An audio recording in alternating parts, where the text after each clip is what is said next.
You think you know exactly what you are worth to your parents until you wake up groggy from surgery and find out they priced you at $425,000. I trusted them to hold my hand while the anesthesia took hold. Instead, they held a pen to a deed I do not remember signing. By the time I opened my eyes, my apartment was sold, my locks were changed, and the people who raised me were already spending the money. I had been ignoring the pain in my right side for 3 weeks. It was a dull, thrumming ache that sat just beneath my ribs, the kind of physical noise you learn to tune out when you are 33 years old and trying to make partner at a mid-sized marketing firm.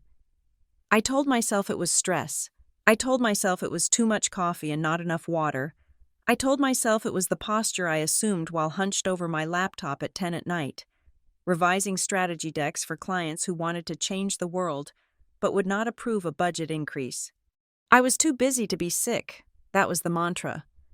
Sickness was a luxury for people who did not have deadlines, for people who had not just bought a $425,000 condo in Harborstone City that required a mortgage payment that ate 40% of their take-home pay. So I pushed through it. I popped ibuprofen like they were mints. I drank ginger tea. I arranged my pillows on my left side to take the pressure off, and then, on a Tuesday morning, right in the middle of a status meeting with the VP of Operations, the dull ache turned into a hot, white knife. I remember the room tilting. I remember the sound of my own voice apologizing for the interruption, because that is who I am. I am the person who apologizes for bleeding on your rug. Then the floor rushed up to meet me, and the next thing I knew, I was in the back of an ambulance, staring at a ceiling that bounced and rattled, clutching my phone and calling the only 2 people I ever called when the world felt too big to handle. Marilyn and Gordon Adams, Mom and Dad.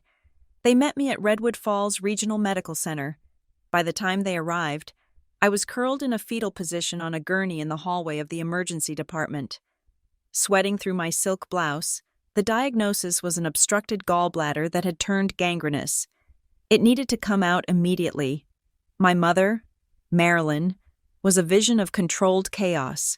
She wore her camel trench coat and the pearl earrings she saved for church and bank meetings. She smelled like lavender and sanitizer. She stroked my hair away from my sweaty forehead with a hand that felt cool and dry.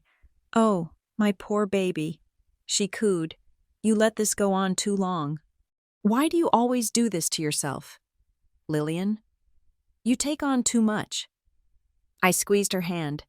I felt like a child again. I felt small and incompetent. A little girl who had scraped her knee and needed mommy to make it stop hurting. Dad stood at the foot of the gurney, looking grave and important. He was talking to a nurse, asking questions about recovery times and insurance copays.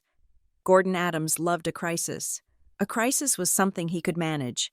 It gave him a role to play. "We need to get you settled," Dad said. Turning back to me, "Do not worry about the insurance. I will handle the billing department. You just focus on not rupturing anything." I nodded, grateful.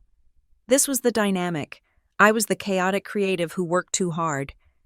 They were the steady hands who managed the infrastructure of my life. A nurse came by with a heavy dose of pain medication in a syringe. She injected it into my IV line, and within 30 seconds, the white knife in my side dulled to a distant thud. The edges of my vision went soft and fuzzy. The hospital sounds, the beeping monitors, the squeak of rubber shoes, the overhead pages, blurred into a rhythmic hum. That was when the clipboard appeared. Marilyn was holding it. It was a standard plastic hospital clipboard with a stack of papers clipped to the front. "Honey, I need you to sign these before they take you back," she said. Her voice was gentle, urgent. "It is just the standard liability waivers and the insurance authorization. You know how they are. They won't touch you until the paperwork is done." I blinked, trying to focus on the text. The words were swimming. I saw paragraphs of dense black type, legal jargon that looked like ants marching across the page. "I should read this," I mumbled. My tongue felt thick. Dad stepped up beside her. "Lillian, the surgeon is scrubbing in. We do not have time for you to parse the fine print. Just sign the authorization so we can get this over with. Trust us. We read it. I looked at them, my parents, the people who had co-signed my first car loan, the people who had helped me move into my dorm room, the people who sent me birthday cards with checks for $50 inside. Even though I made 6 figures, trust, it was not even a question, it was a reflex. I reached out with my heavy right hand. Mom uncapped a pen and placed it between my fingers. She pointed to a yellow highlight tab at the bottom of the page. Right here. Sweetie, she said. I scrawled my name. Lillian Adams. Flip, she said. She turned the page. Another yellow tab. I signed again. One more, she said, just to be safe. She flipped to a third page. This one looked different, less dense, but my eyes were closing. The morphine was pulling me down into a warm, dark water. I signed the third line. Good girl, Mom whispered. We have got it all handled. You just sleep. I let the pen drop. The last thing I saw before the orderlies wheeled me toward the double doors of the operating room was my mother tucking the clipboard into her oversized tote bag. Rather than handing it back to the nurse, but the thought drifted away, untethered, lost in the chemical fog. I trusted them. That was the last conscious thought I had. I trusted them to take care of me. Waking up was harder than falling asleep. It took me 2 days to feel like a person again. The surgery had been complicated. The infection had spread further than they thought. And the recovery was slow. I spent 48 hours drifting in and out of a morphine sleep, waking up only to sip ice water and press the button for more pain relief. My phone sat on the bedside table, buzzing occasionally. I ignored it. I did not want to talk to work. I did not want to explain to my boss why the strategy deck was not finished. When I finally felt lucid enough to pick it up, it was Thursday morning. The sun was streaming through the hospital window, harsh and bright. I felt hollowed out, sore, and thirsty. I had 7 missed calls, all from Dad.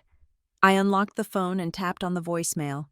I held the speaker to my ear, wincing as the movement pulled at my stitches. Lillian, it is Dad, his voice said.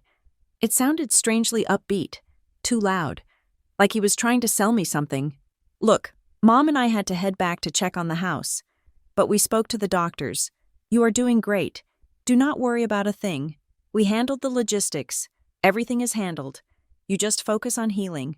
We will see you soon. Love you. Kiddo, everything is handled. The phrase should have been comforting. Instead, a cold prickle of anxiety ran down the back of my neck. What logistics? The hospital bill? My cat? I did not have a cat. I tried to call him back, but it went straight to voicemail. I called Mom. Straight to voicemail. They were probably driving. Or maybe they were just exhausted. They had stayed at the hospital for the first 24 hours, sleeping in those terrible vinyl chairs. I told myself I was being ungrateful. They had taken care of me. They had handled the paperwork. I was discharged on Friday afternoon. The doctor told me to take it easy for at least 2 weeks. No lifting anything heavier than a gallon of milk. No driving if I was on narcotics. I called a rideshare from the hospital lobby. I did not want to bother anyone. I just wanted to go home. I wanted my own bed. With my memory foam topper and the Egyptian cotton sheets I had bought as a housewarming gift to myself 6 months ago, I wanted to sit on my balcony and look at the skyline of Harborstone City and tell myself that I had survived. The ride was bumpy. Every pothole sent a jolt of pain through my abdomen. I held a pillow against my stomach, gritting my teeth.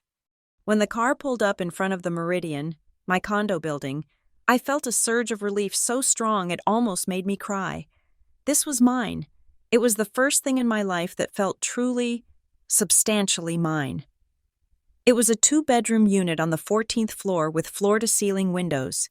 I had scraped together the down payment for 3 years, eating instant noodles and skipping vacations, just to sign that deed. I thanked the driver and slowly, carefully, got out of the car. I walked to the glass doors of the lobby, fishing my key fob out of my purse. I held the fob up to the sensor. Nothing. Usually. The sensor beeped green and the heavy glass door swung open. Today, the light stayed a solid, angry red. I frowned. I tapped it again. Red. I rubbed the plastic fob against my sweater, thinking maybe it was dirty. I tried a third time. Red. Panic. Irrational and sharp. Spiked in my chest. Batteries? Do these things have batteries? I pressed the intercom button for the front desk. Yes? A voice crackled. Hi, it is Lillian Adams. Unit 1402, I said, leaning toward the speaker. My fob is not working. I think the battery died. Can you buzz me in? There was a long pause. The static hissed. Unit 1402? The voice asked. Yes, Lillian Adams. Another pause, longer this time. Then the door clicked and buzzed. I pushed it open and walked into the cool, marble-floored lobby. Gary, the building manager, was standing behind the concierge desk. Gary was a nice man, a former Marine who always remembered that I liked my packages left inside the door, not in the mailroom, but today. Gary looked uncomfortable. He was not smiling. He was looking at a computer screen, clicking his mouse with aggressive speed. Gary, I said, walking over. My fob is dead. He looked up. He did not make eye contact. Miss Adams, he said, I was not expecting to see you. I just got out of the hospital, I said, patting my stomach. Rough week. Can we reset the fob? I just want to go upstairs and pass out. Gary cleared his throat. He looked pained. Miss Adams, I cannot let you up to the unit. I stared at him. What? I live there. The unit is under new ownership, Gary said. His voice was polite but firm. The steel in it was unmistakable. We have a scheduled lock rekey for Monday, but the transfer was recorded yesterday. The previous fobs have been deactivated. I laughed. It was a dry cracking sound. Gary, what are you talking about? I have been in the hospital since Tuesday. I did not sell my condo. Gary turned the monitor around. There, on the screen, was the building management portal. Unit 1402. Owner status, pending transfer. Closing date, January 29th. January 29th. The day of my surgery. There must be a mistake, I said. My voice was rising. I felt lightheaded. This is a clerical error. Gary, you know me. I have lived here for 6 months. I did not sell my apartment. Call the association. Call someone. I am afraid I cannot do that, he said. The paperwork was submitted by Crestline Title. It is official. I backed away from the desk. This was a nightmare. The morphine was still in my system, making me hallucinate. That had to be it. I'm going up, I said. I'm going to my door. Miss Adams, please, Gary said, coming around the desk. I ignored him. I walked to the elevators. Fortunately, someone else was coming out, and the doors were open. I slipped inside and pressed 14 before Gary could stop me. The elevator ride felt like it took an hour. My heart was hammering against my ribs, hurting the incision site. This was insane. This was impossible. You cannot sell a house by accident. The doors opened on the 14th floor. I walked down the quiet, carpeted hallway to the end. Unit 1402. My door. But it was not my door. Hanging from the knob was a red ribbon, and sitting on the doormat was a glossy black gift bag with gold tissue paper sticking out of the top. Attached to the bag was a card that read, "Welcome home." I stared at the bag. I reached out and touched the ribbon. It was real, satin, expensive. I tried my key in the physical lock. It did not turn. The locks had already been changed. I stepped back, my breath coming in short, shallow gasps. I looked through the peephole, but it was blocked from the inside. Then I saw it. Tucked into the corner of the doorframe was a lockbox, a realtor's lockbox. I pulled out my phone. My hands were shaking so badly I almost dropped it. I dialed my father. "Pick up," I whispered. "Pick up, pick up, pick up." "Hello?" Dad's voice. Casual, calm. "Dad," I screamed. "Dad, I am at the condo. My key does not work. Gary says I sold it. What is going on?" There was a silence on the other end. A heavy, pregnant silence. Then Mom's voice came on the line. She must have been listening. "Lillian, calm down," she said. "You are hysterical. This is exactly why we did not want to tell you until you were fully recovered." "Tell me what?" I shrieked.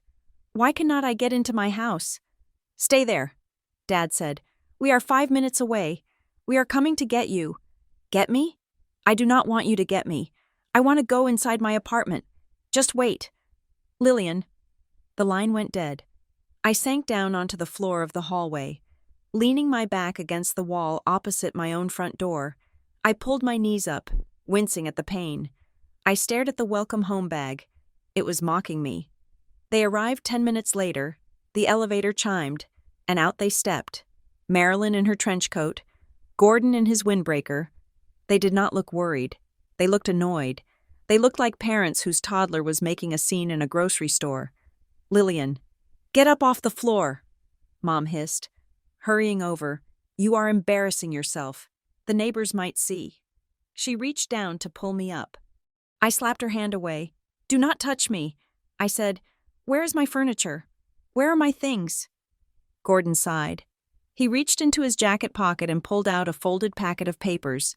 We moved your things to storage, he said. It is all safe. We hired movers yesterday. You moved. Dad, why? Why did you do this? We saved you. Lillian, he said, his voice booming in the quiet hallway. He sounded offended, deeply, personally offended. Do you have any idea how close you were to going under? We saw your bank statements. We saw the mortgage strain. You were drowning, and you were too proud to ask for help. I stared at him. I was not drowning. I had savings. I had a budget. I was fine. I whispered, you were not fine. Mom cut in. She opened her purse and pulled out a tissue, dabbing at her dry eyes. You were sick. You needed surgery. And you were carrying this massive debt. When the offer came in, a cash offer. Lillian, above asking price. We knew it was a sign. We accepted it for you. You accepted it? I felt the room spinning again. You cannot sell my house. It is in my name. Dad held up the papers. He shook them at me. You signed the authorization. Lillian, at the hospital. Do not you remember? You gave us power of attorney to handle your assets while you were incapacitated. You agreed to this. I froze. The clipboard, the yellow tabs, the insurance forms. I did not read them. I whispered. You told me they were for the surgery. We told you they were to handle logistics, Mom said sharply. And that is what we did. We handled it. We got you out from under this crushing debt. You should be thanking us. Dad thrust the papers into my lap.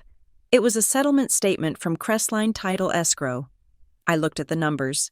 Sale price, $425,000. Payoff of first mortgage, $310,000. Settlement charges, $25,000. Net proceeds to seller, $90,000. Where is the money? I asked. My voice sounded small, broken. It is safe, Dad said. We put it in a managed account for you. We are going to ration it out so you do not blow it all again. Blow it? I bought a house. That is not blowing it. You bought a house you could not afford. Mom snapped. She loomed over me. Look at you. Lillian, you are 33 years old and you are sitting on a dirty hallway floor crying. You cannot handle this life. You never could. You are fragile. You need help. We are just trying to help you. Her words hit me like physical blows. Fragile. Cannot handle it. You owe us. The shame welled up inside me, hot and familiar. The old programming kicked in. The part of me that wanted to be the good daughter, the easy daughter. Maybe they were right. Maybe I was sick. I had just had surgery. Maybe I was confused. Maybe I had agreed to this in the fog of pain and just forgotten. I am sorry, I whispered. The words tasted like ash. I did not know. Come on, Dad said, his voice softening now that I had submitted. Let us get you to the car. You are staying with us until you are back on your feet. No, I said. I stood up, using the wall for support. The pain in my side was throbbing. No, I am going to stay with Sarah. Sarah was my coworker, the one with the pull-out couch. Lillian, do not be difficult, Mom said. I am not going with you. I said. I pulled my phone tight against my chest. I need a minute. I just need a minute. I walked to the elevator. I pressed the button. I did not look at them. You are making a mistake, Dad called after me. We are only protecting you." The doors closed, cutting off their faces. As soon as I was in the lobby, I walked out the front door, past Gary, who was pretending to read a file, and sat on the curb. I dialed the number on the top of the settlement statement, Carmen Vale, the realtor listed on the paperwork. She answered on the second ring. "Carmen Vale, real estate." "Hi, this is Lillian Adams," I said. My voice was shaking. There was a pause. "Oh, hi. Lillian, I did not expect to hear from you directly. Your father said you were strictly unavailable for a few weeks. I am available." I said, "Carmen, did you sell my condo?" "Well, yes," she said. Her voice was cautious. "We closed yesterday. It was a whirlwind. Frankly, your parents were very motivated. They said you wanted a quick cash close to cover medical bills. I was in surgery." I said, "I was unconscious." "I know." Carmen said, "That is why we use the power of attorney. Your father was very specific. He said the stress of the mortgage was affecting your health." "Look, Lillian, is everything okay? You sound upset. I did not sign a listing agreement." I said. Carmen hesitated. "You did. Actually, through DocuSign. It was sent to your email last week, and the final closing docs were notarized at the hospital." "My email?" "Yes. I sent everything to your personal Gmail. I got the confirmation back within an hour each time." I lowered the phone. I stared at the traffic moving past on the street. I hung up on her. I opened my email app. I searched for Carmen Vale. Nothing. I searched for Crestline Title. Nothing. I searched for DocuSign. Nothing. My inbox was clean. Just newsletters and work emails. My thumb hovered over the settings icon. I went to settings, then filters and blocked addresses. There it was. A new filter. Created 6 days ago, the day before my surgery. Matches. Escrow, or sale, or closing, or deed, or Crestline, or Carmen. Do this. Skip inbox. Mark as read. Forward to G. Adams _ private _ MGMT Brightpost. Com. I stared at the screen, the small blue text. They had not just tricked me into signing a paper at the hospital. They had been in my phone. They had been in my computer. They had set this up while I was lying in bed, groaning in pain, thinking I was too busy to be sick. I looked up from the phone. I opened the browser and typed in my address on Zillow. The listing popped up. Sold. I scrolled through the photos. They were professional photos. High dynamic range, beautiful lighting. There was my living room, but my velvet sofa was gone, replaced by a beige, generic staging couch. My abstract paintings were gone, replaced by mirrors. I scrolled to the bedroom, my nightstand, the one with the photo of me and my grandmother. The only person in my family who had ever just held me without asking for anything was bare. The photo was gone. The room looked sterile, like a hotel. They had staged it. They had brought in strangers to rearrange my life while I was lying unconscious on an operating table. I looked at the screen until the pixels blurred. I was not a person to them. I was an asset. I was a problem to be managed. I sat on the curb, clutching my stomach, and for the first time in my life, the pain of the surgery felt like nothing compared to the cold, hollow ache in my chest. My parents had sold my home, and they had made me thank them for it. The bar of the pull-out couch dug into the middle of my back like a dull, persistent accusation. I was sleeping in the living room of Sarah's apartment, a one-bedroom walk-up in a neighborhood that was charming during the day and loud at night.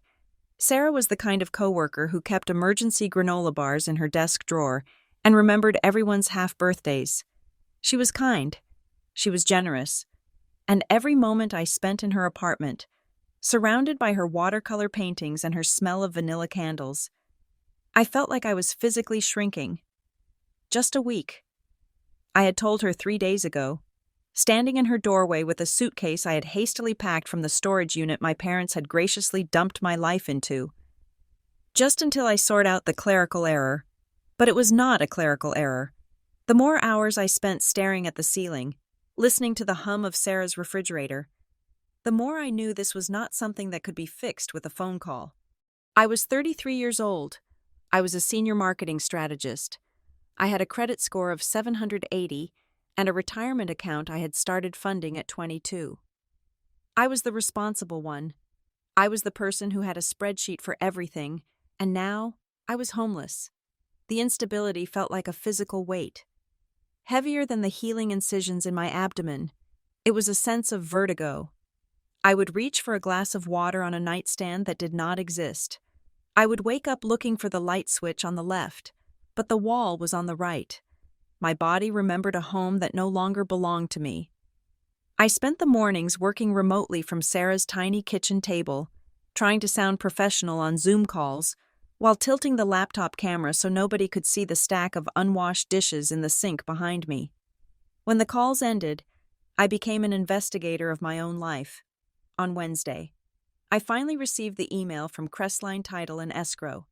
I had called them 4 times. Each time, I was transferred to a voicemail box that was full, finally, after threatening to report them to the state licensing board. A digital packet arrived in my inbox. Closing disclosure. Grant deed. Power of attorney. I opened the power of attorney first. It was a standard statutory form. It granted Gordon and Marilyn Adams full authority to conduct real estate transactions, banking transactions, and legal settlements on my behalf. And there, at the bottom, was my signature, Lillian Adams. It looked like my handwriting, but it was shaky. The loops on the L's were too wide. The S at the end trailed off into a flat line, as if the hand holding the pen had lost strength halfway through.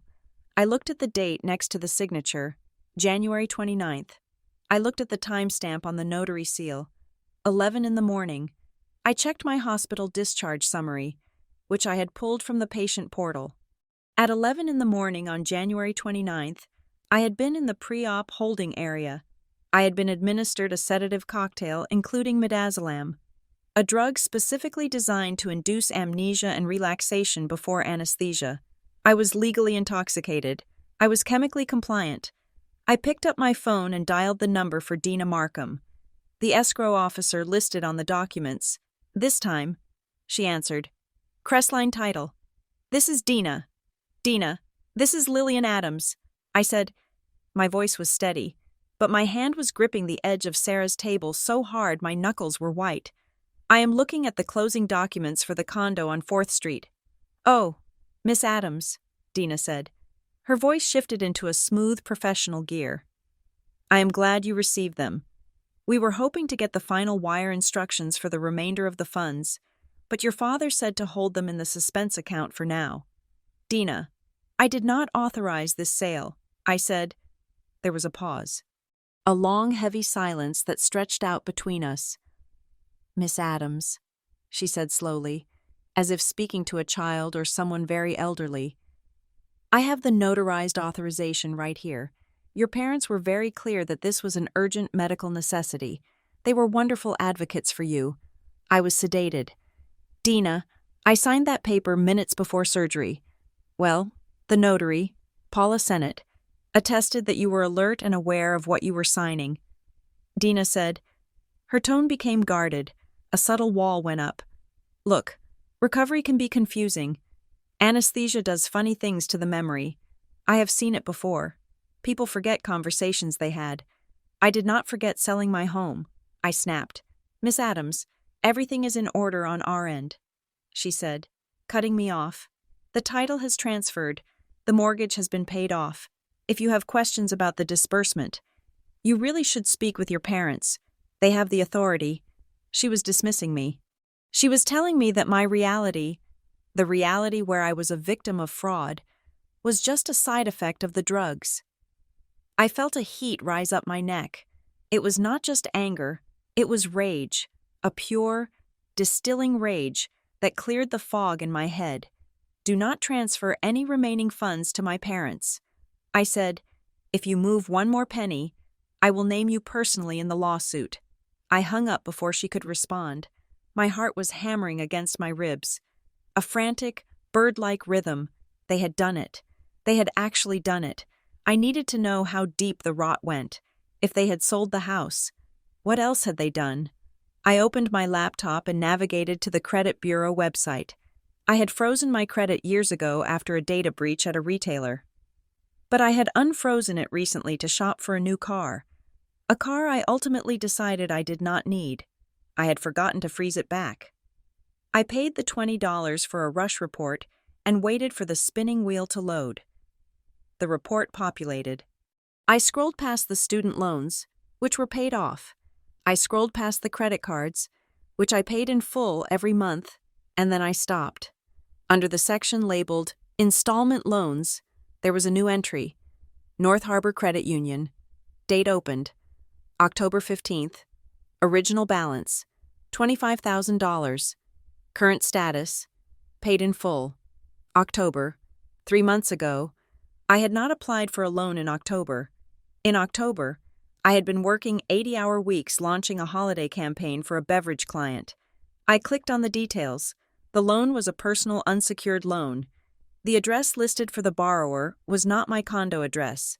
It was P.O. Box 492, Bright Post Mail Center, Harborstone City. I stared at the address, a private mailbox, not a USPS box, but one of those storefront mail centers in a strip mall. Why would I need a private mailbox? I scrolled further. The inquiries section showed 3 credit pulls in the last 6 months that I did not recognize. One for a furniture store, one for a high-interest credit card, one for North Harbor Credit Union. My parents had not just capitalized on my surgery. They had been setting this up for months. They had opened a mailbox to divert the correspondence so I would never see the bills. They had taken out a loan in my name, $25,000, and then they used the proceeds from selling my condo to pay it off. They used my own equity to cover the theft they had already committed. I felt sick, physically ill. I pushed away from the table and ran to Sarah's bathroom, retching dryly over the toilet. Nothing came up but bile. I washed my face with cold water. I looked at myself in the mirror. My skin was pale. My eyes looked hollow. I looked like a victim. I hated looking like a victim. I walked back out to the living room and picked up my phone. I dialed my father. He picked up on the second ring. "Hey, kiddo," he said. His voice was warm, normal. It was the voice of the man who taught me how to ride a bike. "How are you holding up?" "Mom was just saying we should come pick you up for dinner." "Sarah's place must be cramped. You took out a loan." I said, I did not say hello. I did not ask how he was. There was a silence on the other end. Not a shocked silence, a calculating silence. I am looking at my credit report. Dad. $25,000 from North Harbor Credit Union. Opened in October. Sent to a Bright Post box. Gordon sighed. It was a heavy, weary sound. The sound of a man burdened by an ungrateful child. "Lillian, you are looking at things without context," he said. "The context is that it is fraud." I said, "You forged my signature in October. You have been stealing from me for months." "Stealing?" He laughed. A short, sharp bark. That is a very ugly word. "Lillian, we did not steal anything. We borrowed against your credit because we hit a rough patch, a temporary liquidity issue. We fully intended to pay it back." "You used the money from my house to pay it back," I screamed. "Because the interest rate was eating us alive," he shouted back. His voice lost its warmth. It became the voice he used when I was a teenager and missed curfew. "We had to clean up the balance sheet. We did it for your benefit. Lillian, if we had defaulted on that loan, your credit score would have tanked. We saved your credit history." "You are insane," I whispered. "You opened the loan. You created the problem and then sold my house to fix it. We had to float you through a rough patch," he said, his voice dropping to a reasonable, explanatory register. "We are a family. Money is fluid in a family. We paid for your college. We paid for your braces. We supported you for 18 years. Now, we needed a little flexibility. I paid for my own college. I said, I took out loans. I worked 3 jobs. We co-signed." He said, "That is support. Lillian, look, stop being dramatic. The loan is paid off. The house is sold. You have $90,000 in the bank. Well, in the family management account. You are debt-free. You should be thanking us for simplifying your life." He was reframing reality in real time. He was taking the wreckage of my financial independence and calling it a renovation. I am not thanking you. I said, I am hiring a lawyer. Lillian, do not do this, he warned. His voice went low. You start bringing lawyers into this, and you are going to regret it. You do not want to air dirty laundry. You do not want people to know you could not handle your own affairs. I hung up. My hands were shaking. But not from fear anymore, from adrenaline. They thought they owned me. They thought my adulthood was just a lease they could revoke whenever they needed capital. I spent the next 2 hours searching for attorneys. I did not want a family law attorney. I did not want someone who specialized in mediation or amicable resolutions. I wanted a shark. I found Klein and Redwood Legal. Their website was stark, minimalist, complex litigation, fraud, asset recovery. I called and got an appointment for that afternoon. The office of Avery Klein smelled like old paper and expensive coffee. Avery was not what I expected. She was younger than me, perhaps 30, with sharp geometric glasses and hair cut into a severe bob. She did not offer me tea. She did not ask how I was feeling. She sat behind a glass desk, listened to my story for 20 minutes without interrupting, and took notes on a yellow legal pad. When I finished, I sat back, exhausted. I felt like I had just vomited my entire trauma onto her desk. Avery capped her pen. She looked at me. This is not a family dispute, she said. Her voice was cool, devoid of pity. This is a sophisticated financial crime ring operating under the guise of parental care. Hearing her say it, stripping away the emotional words like mom and dad, and replacing them with crime ring, felt like someone opening a window in a stuffy room. What do we do? I asked. Avery leaned forward. First, we stop the bleeding. We need to file a fraud alert with all 3 credit bureaus immediately. Not just a freeze, an extended fraud alert. We need to file an affidavit of identity theft with the FTC. She started listing tasks, counting them off on her fingers. Second, we send preservation letters to Crestline Title, to Carmen Vale, to the notary, Paula Sennett. We put them on notice that litigation is pending and that any destruction of records, emails, texts, phone logs, will be considered spoliation of evidence. She looked at me over the rim of her glasses. Third, we lock down your remaining assets. You said there is $90,000 in a family management account? Yes, I said. Consider it gone, Avery said bluntly. I blinked. Gone? If they use the rest to pay off debts, they have likely moved that money or spent it already. We will try to trace it. But right now, our goal is to prevent them from opening anything new. No new credit cards, no new mortgages. She paused. Lillian, I need you to understand something. This strategy is aggressive. We are going to treat your parents like strangers who stole your wallet, because legally, that is what they are. Are you ready for that? I thought about the voicemail from my father. Everything is handled. I thought about the welcome home bag on my doormat. I thought about the fact that I was sleeping on a pull-out couch while they were likely sitting in their paid-off living room, drinking wine and congratulating themselves on saving me. I felt a wave of nausea. Knowing that I was about to declare war on my own DNA, it felt unnatural. It felt like a violation of the most basic human code. But then I remembered the clipboard. The way Mom had stroked my hair while handing me the pen that signed away my life. I am ready, I said. Good, Avery said. She slid a retainer agreement across the desk. Sign this, and read it first. I read every word. The next day, I went back to the Meridian. I needed to see Gary. I needed to understand the timeline. Avery had told me to gather any informal evidence I could before we filed the official complaint. I walked into the lobby. Gary was there, sorting mail. When he saw me, he flinched. Miss Adams, he said, look, I really cannot let you up. The new owners move in next week. I am not asking to go up. Gary, I said. I stood at the counter.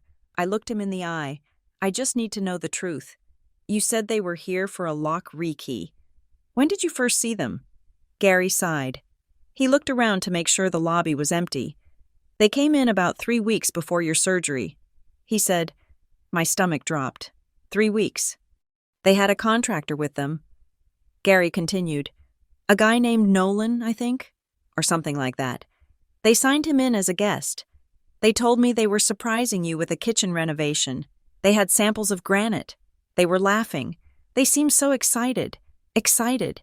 They were measuring my countertops for the sale listing while I was at work, thinking I was saving up for a vacation. And you let them in?" I asked. "They had a key," Gary said, "and they knew the code. Miss Adams. They acted like they owned the place. They knew the neighbors. They chatted with Mrs. Higgins in 1404 about her dog. I assumed they were co-owners on the deed. They spoke with such confidence. Confidence. That was their weapon. They wielded confidence like a bludgeon. If you acted like you belonged, nobody questioned you. If you acted like you were helping, nobody noticed you were stealing." "Thank you, Gary," I said. I turned and walked out. The sunlight hit me, blinding and harsh. I took the bus back to Sarah's apartment. I did not want to spend money on a rideshare. I needed to hoard every dollar I had. That night, Sarah went out on a date. I was alone in the apartment.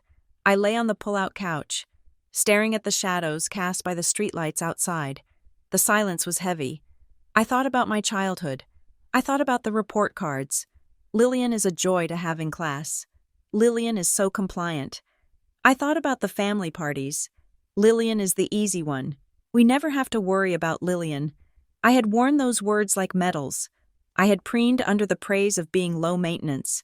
I had trained myself to need nothing, to ask for nothing, to solve my own problems so I would not be a burden. And my parents had seen that. They had not seen a strong, independent child. They had seen a resource. They had seen a prey animal that would not bite back. Being easy had not made them love me more. It had just trained me to be convenient. It had trained me to sign the paper because I did not want to cause a fuss in the hospital. I curled onto my side, pulling the thin blanket up to my chin. I cried then, not the hysterical sobbing of the day I found out, but a slow, leaking grief. I was mourning the death of the parents I thought I had. I was mourning the idea that I was safe. I fell into a fitful sleep, dreaming of clipboards and granite samples. I woke up the next morning to the sound of the mail slot clattering. I got up, groggy and stiff. I made coffee. I walked to the door to pick up the mail for Sarah. There was a stack of catalogs, a utility bill for Sarah, and a thin, white envelope. It had a yellow forwarding sticker on it. Forwarded from P.O. Box 492, Bright Post Mail Center. My heart skipped a beat.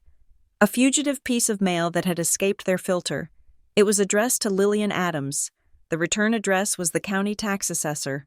I tore it open. My fingers were clumsy. It was a property tax statement. Property description. Single-family residence. Address: 4209 Pineview Lane, Juniper Ridge. Owner of record: Lillian Adams. I stared at the paper. Juniper Ridge was a small, rural town about 2 hours north of Harborstone. It was pine country, old money and no money, mixed together in the woods. I had never been to Juniper Ridge. I looked at the assessment. The tax bill was for $4,000. It was past due. Second notice. It said in red letters, I did not own a house in Juniper Ridge. I had just lost the only home I ever owned. But the paper was real. The government stamp was real. Owner of record: Lillian Adams. I walked to the window and looked out at the street. The world looked different now. It wasn't just that my parents had stolen my condo. It was that they had been playing a game with my name for years.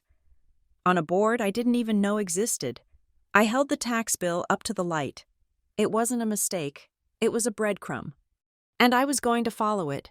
The tax bill sat on Avery Klein's glass desk like a subpoena from a parallel universe.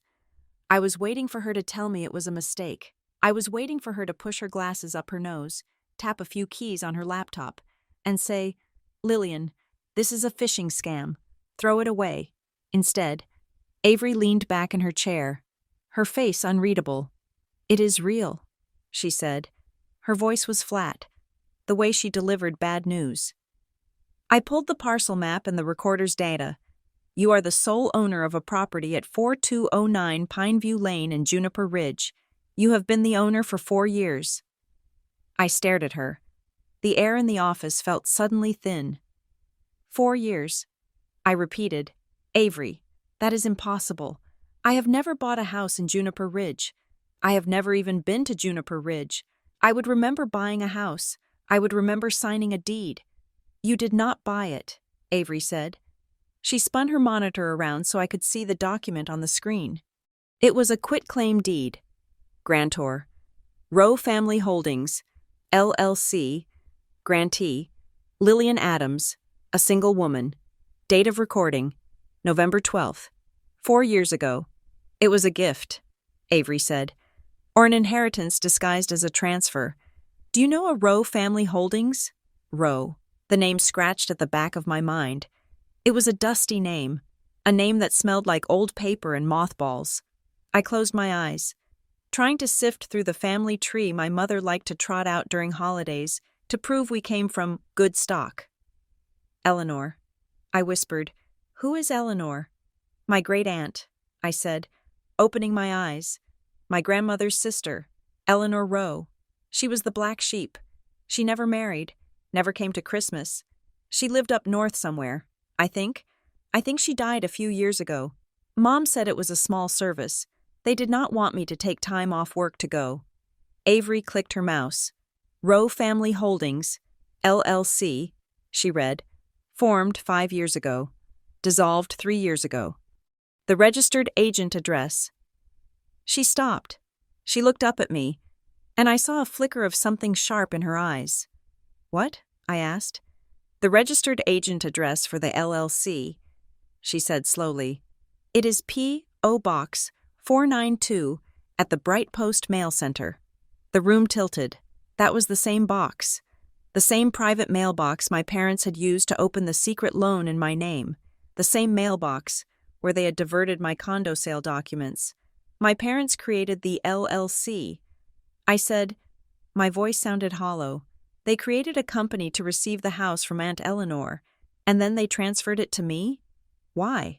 Avery started typing furiously. Likely to avoid probate or inheritance taxes, she said. Or maybe Eleanor left it to you directly. And they intercepted the paperwork. They moved it into an LLC they controlled, then deeded it to you to keep the title clean, but kept the mailing address for themselves so they would get the tax bills. And the control. I stood up. I paced the small length of the office. I own a house. I said, I am homeless, sleeping on a pull-out couch, and I have owned a house for 4 years, and you are behind on the taxes, Avery noted dryly, which means whoever was managing this, your parents, stopped paying the bills, probably around the same time they needed to take out that $25,000 loan. Their house of cards is collapsing, Lillian, and they are using your assets to shore it up. I need to see it. I said, I need to go there. Do not go alone, Avery warned. We do not know what we will find. Squatters, a meth lab, or maybe just an empty shack in the woods. I am taking Tessa, I said, and I am going today. Tessa Monroe was the only friend I had who would drive 2 hours into the mountains on a Tuesday without asking questions. Tessa was an art teacher with a sleeve of tattoos and a sense of loyalty that bordered on aggressive. When I told her my parents had sold my condo, she had offered to slash their tires. I had declined, but I appreciated the sentiment. We took her Subaru. The drive north was a gradual ascent from the gray sprawl of Harborstone City into the deep, pine-heavy silence of the mountains. The air grew colder, the road narrowed. Winding through corridors of Douglas fir and red cedar, I watched the trees blur past. I felt untethered. I was a woman with 2 properties. One I had bought and lost, and one I had been given and never knew existed. What if it is a dump? Tessa asked, keeping her eyes on the winding road. What if it is, like, a haunted cabin? Then I sell it. I said, I sell it, and I pay off the lawyer, and I start over. And if it is nice? I looked out the window. I did not dare to hope for nice. Nice was a trap. Nice was a welcome home gift bag sitting outside a door you could no longer open. We reached Juniper Ridge around 1 in the afternoon. It was not really a town. It was a cluster of buildings along the highway. A gas station, a general store, a post office, surrounded by a network of dirt roads vanishing into the forest. I put the address into the GPS, 4209 Pineview Lane. We turned off the main road. The tires crunched on gravel.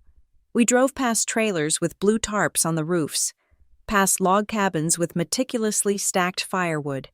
The GPS chirped. Arrived. I held my breath. It was not a shack. It was a small white bungalow with a green metal roof. There was a porch wrapping around the front. There was a garden, dormant for winter, but clearly tended, with raised beds and trellis arches. A Toyota Camry was parked in the gravel driveway. It looked lived in. Tessa slowed the car to a crawl. "Someone is here," she whispered. "Squatters?" I unbuckled my seatbelt. The car in the driveway looked too clean for squatters. There was a ceramic cat on the porch railing.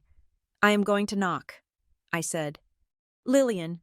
"Wait," Tessa hissed. I did not wait. I opened the door and stepped out. The mountain air was crisp and smelled of wood smoke. My boots crunched loudly on the gravel.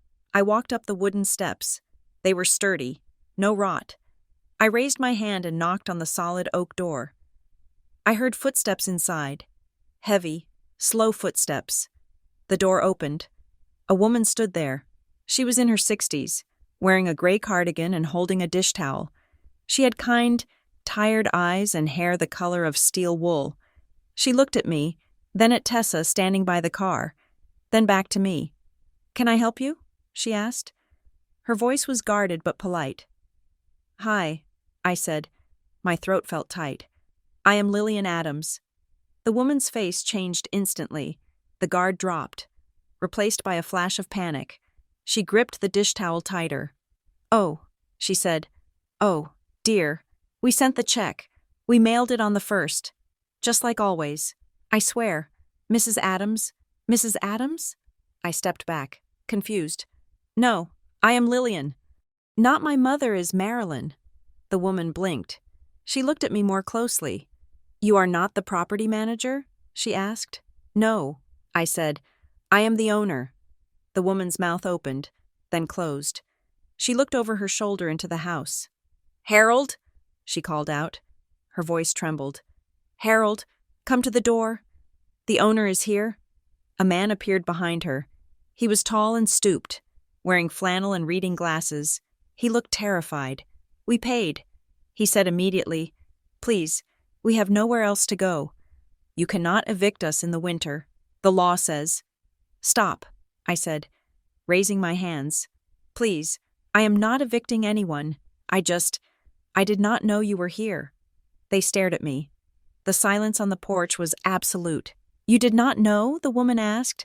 "But we have lived here for 2 years. 2 years. Can I come in?" I asked. "We need to talk." Their names were Ruth and Harold Miller.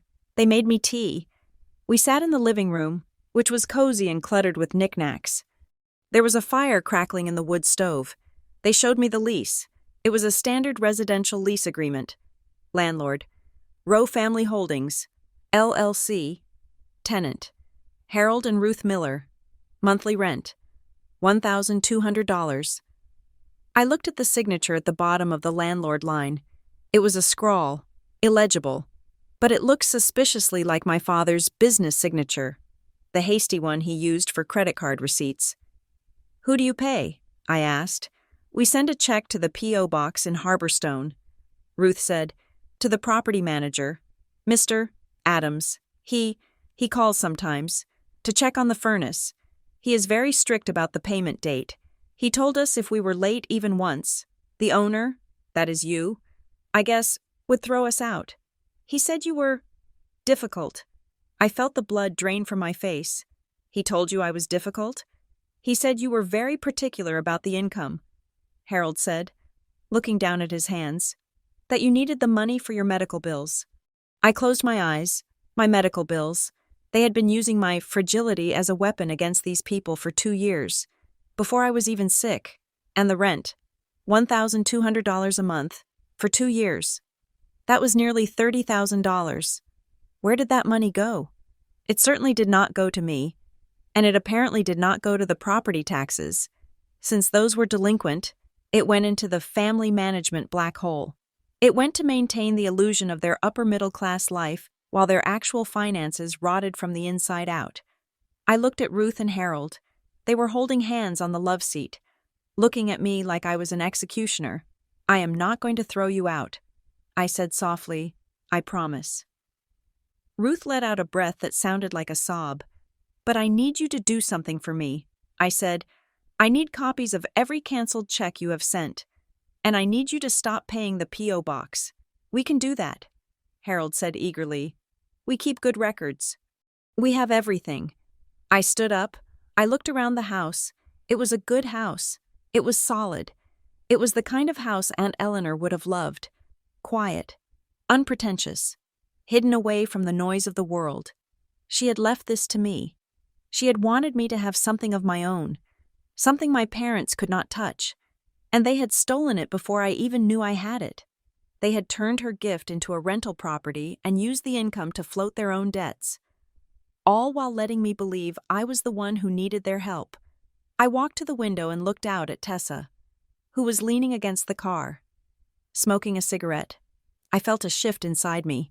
The shock was gone. The grief was hardening into something colder, something sharp and useful. They had not just sold my condo. They had been harvesting me. They had been farming my identity for years. I thanked the Millers. I took the copies of the checks they printed out for me on their ancient inkjet printer. As I walked down the porch steps, Ruth called out, "Miss Adams?" I turned. "Your aunt was a nice lady," Ruth said. "She let us rent the place for cheap before she passed. She talked about you. She said you were the only one in the family with a backbone, even if you did not know it yet." I swallowed the lump in my throat. "Thank you, Ruth," I said. I did not go back to Sarah's apartment. I told Tessa to drop me off at my parents' house. Tessa argued. She said it was dangerous. She said I should wait for Avery. "I cannot wait," I said. "I need to see their faces." I had her drop me at the end of the driveway. The house I grew up in, looked perfectly normal. The lawn was manicured. The porch light was on. It was a stage set for a happy family. I walked up the driveway. I did not use my key. I rang the bell. My mother opened the door. She was wearing an apron. The smell of roasting chicken wafted out. "Lillian," she exclaimed, her face arranging itself into a mask of concerned delight. "We did not expect you. Come in, come in. Have you eaten? Dad is just pouring wine." I walked past her into the foyer. I did not take off my coat. I walked straight into the living room. My father was sitting in his leather armchair, reading a tablet. He looked up, smiling. "Hey, kiddo," he said. "Decided to come home? We have the guest room all made up for you." I reached into my bag and pulled out the deed. I slapped it onto the coffee table. "Explain this," I said. My mother froze. She was standing in the doorway, wiping her hands on her apron. Her eyes locked onto the paper. For a split second, half a heartbeat, I saw the recognition. I saw the fear. Then, instantly, it was gone. "What is this?" she asked, her voice rising in pitch. "Why are you coming in here throwing papers around? You are hysterical. Lillian." I pointed at the deed. 4,209 Pineview Lane, I said, "Aunt Eleanor's house. The house you transferred to me 4 years ago. The house you have been renting to the Millers while collecting the money in a secret account." Dad put the tablet down. He took off his reading glasses. He did not look at the deed. He looked at me with a profound, disappointed sadness. "You went to Juniper Ridge," he said. It was a statement, not a question. "I went to my house. Dad, it was not meant to be a burden to you," he said. He stood up and walked over to the fireplace, leaning his arm on the mantel. "Eleanor left complications. The property needed work. It had taxes. It had maintenance. We knew you were busy with your career. We knew you were stressed. So you stole it? I asked. We managed it, Mom snapped, stepping into the room. We protected you. Do you have any idea how much work it is to be a landlord? We handled the tenants. We handled the repairs. We put that money right back into the family pot to help with everything. With everything? I laughed. It was a jagged sound. Like paying off your credit card debt? Like opening loans in my name? Eleanor left that house to the family, Dad said, his voice hardening. She might have put your name on the paper, but she meant it for all of us. She knew we were the ones who took care of her in the end. It was an asset we needed to leverage. Leverage. They did not see people. They saw leverage. You told the tenants I was the difficult one. I said, you told them I needed the money for medical bills. 2 years ago. It was a necessary narrative, Dad said, shrugging. To ensure prompt payment. A necessary narrative. I looked at them. Really looked at them. I saw the gray in my father's hair. The lines around my mother's mouth. I saw their clothes. Expensive. Tasteful. I saw the house. Mortgaged to the hilt. Probably. But looking pristine. They were drowning. They had been drowning for years, and instead of swimming, they had climbed onto my back and pushed me under. You are not helping me, I whispered. You have never been helping me. You are eating me alive. Lillian, stop it, Mom cried. She reached out to touch my arm. We love you. Everything we did was to keep this family afloat, to keep you safe. If we went under, who would take care of you? I pulled away from her touch like it burned. I am 33 years old. I said, I take care of myself, or I did, until you sold my life out from under me. I picked up the deed. I am taking over the Juniper Ridge property. I said, I have instructed the tenants to pay me directly. If you try to contact them, if you try to collect 1 more cent, I will add it to the lawsuit. Lawsuit? Dad laughed. He shook his head. You are not going to sue your own parents. Lillian, you do not have the stomach for it. You are too soft. I looked him in the eye. I was soft. I said, but you cut that part out of me. I turned and walked to the door. Lillian, Mom screamed, do not you walk away from us. After everything we have done for you. I walked out the door and closed it. I stood on the porch for a moment, listening to the silence of the suburbs. My hands were shaking. My heart was breaking. But for the first time since the surgery, my mind was clear. They were right about one thing. Eleanor had left that house to me because she knew. She knew what they were, and she knew I would need a lifeboat. I called Avery from the driveway. I confronted them. I said, they admitted it. They admitted they have been collecting the rent. Did you record it? Avery asked. No. I said, I could not. That is okay. Avery said, we have enough. And Lillian? I got something else. What? The notary, she said. Paula Sennett. I pulled her commission record. And the stamp number she used on your surgery authorization? It matches the stamp number on 3 other complaints filed with the Secretary of State in the last 2 years. All for elder fraud. All involving rapid property transfers. She paused. Your parents did not just find a crooked notary. Lillian, they are part of a network.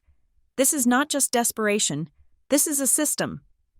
I looked back at the house, the warm glow of the windows, the perfect silhouette of the family home.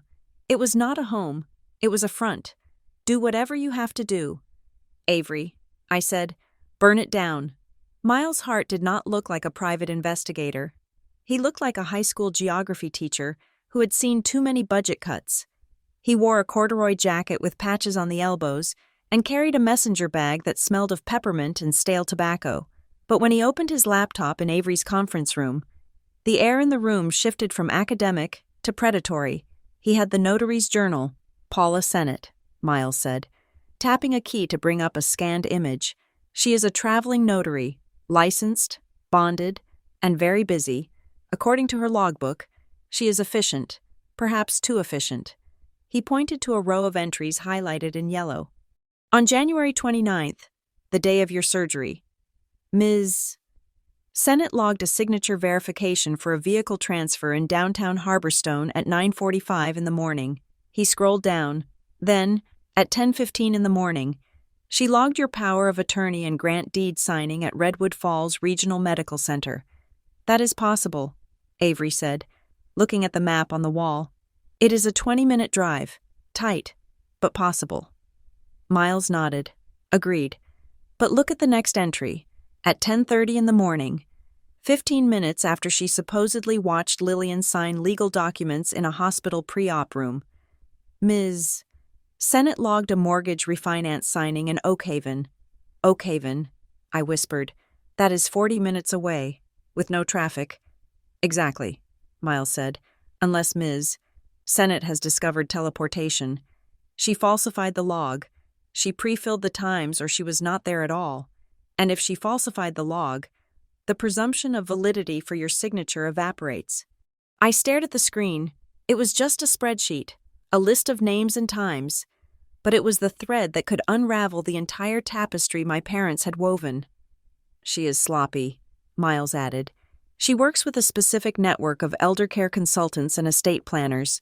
The same names pop up in her journal repeatedly, including one Nolan Rusk. Nolan Rusk, the man who organized the LLC for Aunt Eleanor's house. They are running a volume business, Avery said. Leaning back, your parents did not just stumble into this. Lillian, they sought out a service provider who specializes in bypassing consent. I needed to see the physical evidence. The digital scans from Crestline Title were clean. Sterile PDFs. They did not show the texture of the paper or the weight of the clip. I needed to know how they had tricked me. I went to the records department at Redwood Falls Regional. It was in the basement, a windowless room that hummed with the sound of large servers. I filled out a request for my full admission packet, specifically requesting the hard copies that were scanned into the system. The clerk, a bored young man with a nose ring, handed me a thick manila folder 20 minutes later. I took it to a bench in the hospital lobby, the same lobby where my parents had probably paced, drinking bad coffee, waiting for the surgeon to come out and tell them I was alive so they could go cash the check. I opened the folder. There were the standard forms: HIPAA release, consent to anesthesia, liability waiver. They were all printed on the hospital's standard letterhead, with a barcode in the bottom right corner for scanning. I flipped to the back. There it was. The General Durable Power of Attorney. It was stapled to the back of the Patient Property Valuables form. It was not on hospital letterhead. The paper was slightly different, brighter, whiter than the recycled stock the hospital used. The font was Times New Roman, whereas the hospital forms used Arial. But the most damning detail was the hole punches. The hospital forms had 2 holes at the top. For the clipboard mechanism, this form had 3 holes on the side, like it had come from a binder. I closed my eyes, remembering the moment. Marilyn's hand soothing my hair. Just the standard logistics. Honey, sign here. She had slipped an outside legal document into a stack of medical intake forms, clipped them together, and held the bottom edge so I would only see the signature line. It was a magic trick. A sleight of hand performed on a daughter who was drugged and terrified. I walked up to the patient advocacy office on the 4th floor. I did not scream. I did not cry. I felt cold, a deep, bone-settling chill that had nothing to do with the air conditioning. I met with a woman named Brenda. She had a kind face and a desk full of stress balls. I showed her the packet. This form, I said, pointing to the power of attorney. Is this a standard admission document? Brenda adjusted her glasses. She looked at the form, then at me. No, she said slowly. We do not generate legal powers of attorney for property management. We only do medical proxies. Then how did this get into my medical file? I asked. How did a notary get into the pre-op area to stamp it? Brenda sighed. She took off her glasses. Ms. Adams, we have an open visitation policy. If a family member brings in documents and tells the nursing staff it is urgent legal matters for the patient's welfare, we generally do not interfere. We are focused on medicine, not legal review. If your parents brought this to you, and you signed it, I was on midazolam. I said, I was chemically compliant. I understand that. Brenda said, and I am sorry, truly. But the hospital cannot police what families ask each other to sign. We assume that family members are acting in the patient's best interest. We assume. That was the gateway. That was the unlocked door my parents had walked through. The entire world was built on the assumption that parents love their children. The hospital, the law, the banks, they all operated on the premise that a mother and father are the ultimate safety net. When that premise is false, the entire system becomes a trap. I walked out of the hospital. The sun was shining. People were walking their dogs. It seemed impossible that the world could be so normal when I had just realized that my parents had weaponized the social contract of family to rob me. Carmen Vale's real estate office was in a strip mall in a nicer part of town, wedged between a Pilates studio and a boutique pet shop. I had called her and asked for a meeting. She had tried to dodge, citing a busy showing schedule, but when I mentioned the words fraud investigation and licensing board, her schedule miraculously cleared. She was waiting for me in a glass-walled conference room. She was wearing a blazer that looked expensive and a smile that looked painful. "Lillian," she said, standing up as I entered, "I am so glad we could talk. I really think this is all just a terrible misunderstanding." I sat down. I did not smile. Cut the noise. "Carmen," I said, "I want to know exactly what they told you." Carmen sat down. She clasped her hands on the table. Her nails were manicured a perfect, pale pink. "Your father called me in early January," she said. "He sounded frantic. He said you were going in for major surgery. He said you had been hiding the extent of your financial trouble from them." "Hiding it?" I asked. "He said you were underwater on the condo," Carmen continued. "He said you were terrified of foreclosure and that the stress was making your condition worse. He painted a picture of a daughter who was drowning and too proud to ask for a life raft." I stared at her. It was a masterful narrative. It used my actual personality traits, my independence, my privacy, and twisted them into symptoms of a crisis. "And you did not think to call me?" I asked. "To verify?" "I tried." Carmen said, "I called your cell. Your mother answered. She said you were resting. She said you were in pain and did not want to speak to anyone. She was crying. Lillian," she said, "we just want to save her credit. We just want her to wake up debt-free." She leaned forward. "I thought I was helping you," she said. "I really did. I rushed the listing because they said the medical bills were piling up. I found a cash buyer in 3 days. I waived my commission on the buy side to maximize your net proceeds. I thought I was being a hero. You were not a hero," I said. "You were a getaway driver." Carmen flinched. "Did you see the disbursement?" I asked. "Did you see where the money went?" "I just look at the bottom line," she said defensively. "The title company handles the payouts." I pulled the closing statement from my bag, the one Avery had subpoenaed. "Let us look at it together," I said.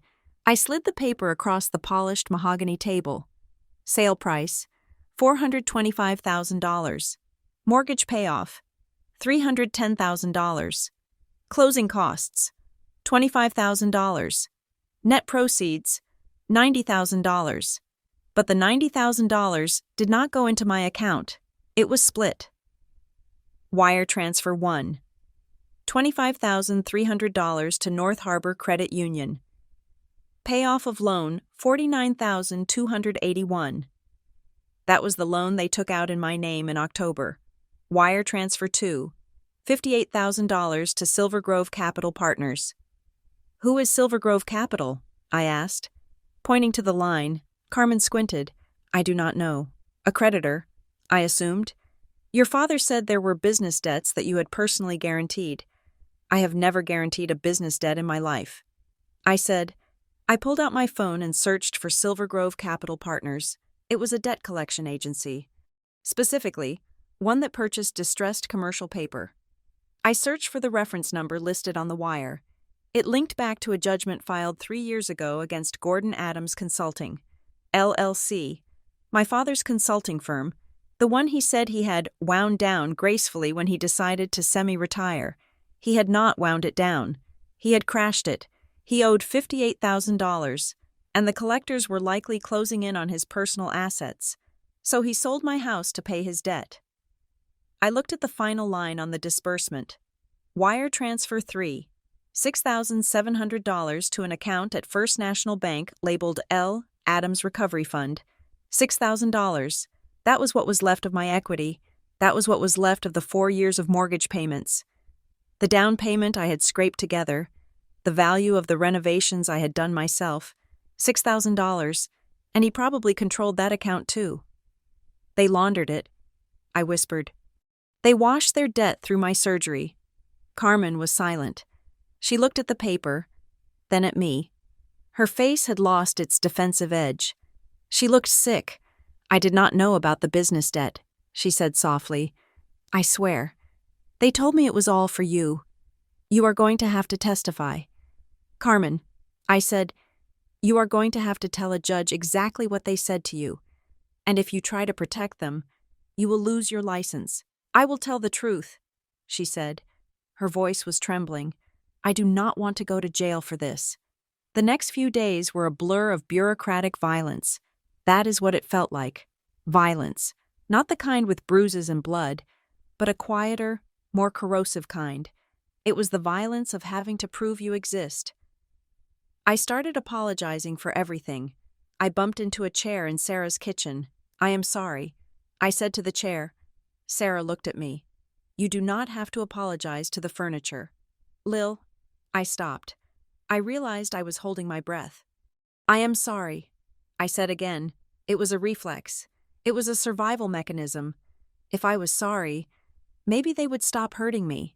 If I was sorry, maybe I could go back to being the good daughter, the one they did not have to dismantle for parts. I started hearing my mother's voice in my head. When I hesitated to buy a sandwich because it cost $12, I heard her. You are terrible with money. Lillian, you cannot handle your own affairs. When I dropped my keys, I heard her. You are so scattered. You need help. I had to fight it. I had to physically fight the narrative they had planted in my brain. I bought a notebook, a small black moleskin. I wrote on the first page, facts. Fact, I am a senior marketing strategist. Fact, I bought my condo with my own money. Fact, I did not ask them to sell it. Fact, they used $58,000 of my money to pay Dad's business debt. Fact, they are not protecting me. They are feeding on me. I carried the notebook everywhere. Whenever the doubt crept in, whenever the gaslighting threatened to pull me under, I opened the book and read the facts. It was my anchor. Avery Klein was a machine. She drafted the complaint in 48 hours. It was 20 pages long. Superior Court of the State of Washington, County of Harborstone. Plaintiff, Lillian Adams. Defendants, Gordon Adams, Marilyn Adams, Paula Sennett, Crestline Title Escrow, Carmen Vale, and does 1 to 10. The causes of action were listed in bold type. Count 1, fraud in the factum. Count 2, conversion. Count 3, unjust enrichment. Count 4, elder abuse, financial. Count 5, civil conspiracy. Count 6, notary misconduct. We are filing for an ex parte temporary restraining order. Avery explained as I signed the verification page. We are freezing the Juniper Ridge rent account. We are freezing your parents' personal accounts to the extent we can trace your funds into them. We are putting a lis pendens on the condo, although that is complicated since the new buyers are technically bona fide purchasers. What about the buyers? I asked. Do they lose the house? Probably not, Avery said. If they bought it in good faith, the law protects them. You will likely never get the condo back. Lillian, we are suing for damages. We are suing for the value of the home, plus punitive damages for the fraud. I felt a pang of loss. I love that condo. I love the light in the morning. I love the way the floorboards creaked in the hallway. It is just a building. I told myself, it is just wood and glass. But it was my wood and glass. Tessa came over that night to help me rebuild the digital fortress of my life. We sat at Sarah's kitchen table with laptops open. Okay, Tessa said. New email address. Something they cannot guess. No family names. No birth years. I created L. Blue dot. 26 proton mail. Com. New bank, Tessa said. Not the one your parents use. Not the one you used before. A completely new institution. I opened an account at a national bank with no branches in Harborstone. Two-factor authentication. Tessa commanded, on everything. And do not use your phone number for the codes. Use an authenticator app. If they clone your SIM card, they can get the texts. I looked at her. Do you think they would clone my SIM card? Lillian, Tessa said, looking me dead in the eye. They staged your apartment while you were in a coma. Do not underestimate their commitment to the bit. She was right. We went through everything. Social Security Administration, IRSPIN, credit bureaus. It took 4 hours. By the end, I had a new digital identity. I was locked down. I felt safer, but I also felt a deep, burning shame. I was 33 years old. I should be planning vacations. I should be thinking about having children. I should be worrying about wrinkles. Instead, I was learning how to hide from my mother and father. I was learning that family was a vulnerability, a backdoor in the software of my life that I had left unpatched for too long. I looked at Tessa. Thank you, I said. She squeezed my hand. You are doing the hard part. Lil, the rest is just admin. The filing hit the docket on Friday morning. Avery sent the courtesy copies to my parents via email, followed by formal service of process. I turned off my phone. I knew what was coming. I spent the day working. I wrote 3 strategy briefs. I felt a strange, manic energy. I was efficient. I was sharp. The notebook was working. At 5 in the afternoon, I turned my phone back on. There were 19 missed calls, 12 from Mom, 5 from Dad, 2 from an unknown number, and 1 voicemail. It was from Mom. I stared at the little icon. I knew I should not listen to it. I knew I should forward it to Avery and let her transcribe it. But I had to hear it. I had to hear the voice that had sung me lullabies, the voice that had told me everything was handled. I pressed play. There was a pause, the sound of breathing. Lillian? Her voice was soft, trembling. It sounded like the voice of a woman who had been weeping for hours. Lillian, I do not understand. We received these papers, this lawsuit. She sniffled. How could you do this? We are your parents. We love you. We have only ever wanted what is best for you. We made mistakes. Yes, maybe we should have asked, but we were desperate to help you. Her voice hardened slightly, then broke again. Lillian, if you do this and drag it into court, you'll destroy your father. He can't take this stress. He's fragile. And you know that. If something happens to him because of this, it will be on your hands. Please call us. We can fix this. Just stop. The message ended. I sat there, holding the phone in my lap. A week ago, that message would have broken me. The guilt would have been a physical weight. Destroy your father, his heart, on your hands. It was a masterclass in emotional terrorism. She was pivoting from victim to martyr to judge in the span of 30 seconds. But today, I heard something else. I heard the fear. They were not afraid for my soul. They were not afraid for our relationship. They were afraid of the forensic accountant Avery was about to unleash on their bank records. They were afraid of the judge seeing the fake notary log. They were afraid of the truth coming out, that Gordon Adams was a failure who had cannibalized his daughter to keep up appearances, and Marilyn Adams was his willing accomplice. She wasn't pleading for family. She was pleading for cover. If you do this, you'll destroy your father. No. Mom.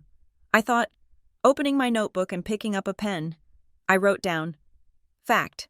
I did not destroy them. They destroyed themselves. I closed the notebook. I did not call back. I forwarded the voicemail to Avery. Subject: evidence for the file. Then I stood up, went to the kitchen, and started making dinner. I chopped the vegetables with steady, rhythmic strokes. I was not easy anymore. I was not convenient, and I was finally, truly, awake. The conference room at the Harborstone Dispute Resolution Center was painted a color that could only be described as non-confrontational beige. The table was oval, designed to eliminate hierarchies, and the air conditioning was humming at a pitch that vibrated in my teeth. I sat next to Avery, my hands folded on top of my black notebook. I was wearing my interview suit. charcoal gray, sharp lines, armor. Avery was typing on her laptop, her face a mask of professional boredom. Then the door opened, and my parents walked in. I had expected them to look beleaguered.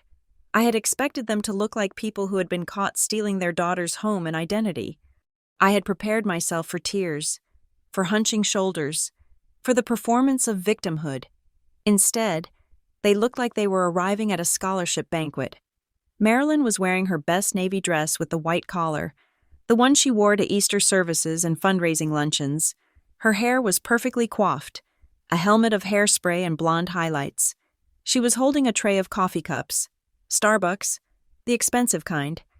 Gordon was in a blazer and khakis, looking for all the world like a jovial professor ready to dispense wisdom. He was smiling. It was a bright, terrifying smile that did not reach his eyes. "Lillian!"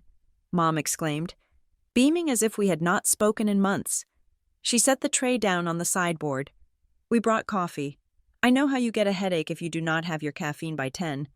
She held a cup out to me. I stared at it. It was a macchiato. My favorite. I did not take it. "We are not here to drink coffee." "Marilyn," Avery said without looking up from her screen. "Please take a seat." Mom's smile faltered for a fraction of a second. A glitch in the software. Before resetting. "Of course," she said breezily. "We just wanted to start on a positive note. We are all family here." She sat down across from me. Dad took the seat next to her. He winked at me, a conspiratorial wink, as if to say, "Let us get through this nonsense so we can go get lunch." The mediator, a retired judge named Mr. Henderson, entered a moment later. He was a small man with a soothing voice and a mustache that twitched when he spoke. "Good morning, everyone," he said, opening a folder. "The goal of today is to find a resolution without the expense and acrimony of a trial. I have reviewed the complaint and the initial response." He looked at my parents, Mr. and Mrs. Adams. "Your daughter alleges significant financial improprieties involving the sale of her condo and the management of a property in Juniper Ridge." Dad leaned forward, clasping his hands on the table. "Your Honor," Dad said, using the title even though Henderson was just a mediator now, "we understand there are misunderstandings. Lillian has been through a traumatic medical event. We believe she is confused about the timeline and the permissions she granted. We are here to clarify things for her. He was doing it. He was rewriting reality in real time. Before we begin," Mom said, reaching into her purse, Can I speak to Lillian for a moment? Just as her mother?" Mr. Henderson looked at Avery. "Counsel?" Avery looked at me. I nodded. I wanted to see what she would do. "We will step into the hallway," Avery said, "but I'm coming with her." Mom looked disappointed, but she nodded. "Just a quick moment." We walked out into the corridor. The carpet was industrial gray. Mom turned to me, her eyes wet with instant, summonable tears. "Lillian," she whispered, "please, this is embarrassing. Dragging your father through this? He has high blood pressure. Tell me the truth." "Mom," I said. My voice was steady. She reached into her purse again and pulled out a white envelope. "We want you to have a fresh start," she said, pressing it into my hand. "We know things have been tight. We know you are stressed about money. That is why we did all this, to help you. Here, take this. Let us drop the lawsuit and just go back to being a family. No more secrets." I opened the envelope. Inside was a cashier's check. I looked at the amount, $1,200. I stared at the number. It felt familiar, specific. I handed the check to Avery. Avery looked at it. Then she looked at my mother. $1,200. Avery said dryly. "That is a very specific figure. Mrs. Adams, it is just what we could scrape together right now," Mom said quickly. "To help Lillian with groceries or rent." Avery raised an eyebrow. "It matches exactly 1 month of rent for the Juniper Ridge property." Avery said, "The rent you collected from the Millers, the rent you swore you were using for taxes and maintenance." Mom's face went pale. "It is a coincidence," she stammered. It is a tell, Avery said. You are offering her own money, Mrs. Adams, and only 1 month of it. Where is the rest? I am trying to be nice, Mom hissed, the mask slipping. I am trying to give her something. We are going back inside. I said. I walked back into the room. I did not look at her. I sat down and opened my notebook. Fact. They think I am cheap. They think I can be bought off with a single month of the income they stole from me. The mediation began in earnest. Avery laid out the facts, the forged power of attorney, the fake notary log, the diversion of funds. Dad sat through it with a look of polite indulgence, shaking his head slightly at certain points as if correcting a student's grammar. When Avery finished, Mr. Henderson looked at Dad. Mr. Adams, let us address the loan, the $25,000 from North Harbor Credit Union. You admit you opened this in Lillian's name? Dad cleared his throat. I utilized her credit profile. Yes, he said. It was a bridge loan. Did she know? Henderson asked. We discussed it, Dad said, in the broad sense. Lillian has always said, Dad, if you ever need anything, I am here. That is the kind of girl she is. Generous. Did she sign the application? I signed it on her behalf. Dad said, as her agent. You were not her agent in October. Avery cut in. The power of attorney, the fake one, was dated January. Dad waved a hand dismissively. The paperwork was lagging. He said, but the understanding was there. Look, my credit was temporarily complicated. I had a liquidity issue. I needed to move fast to secure an opportunity. I fully intended to pay it back before she ever noticed. Opportunity? I asked. What opportunity? Dad looked away. He adjusted his cufflink. Investments, he muttered. Business is complex. Lillian, you know that. Avery pulled a document from her file. Silver Grove Capital Partners, she read.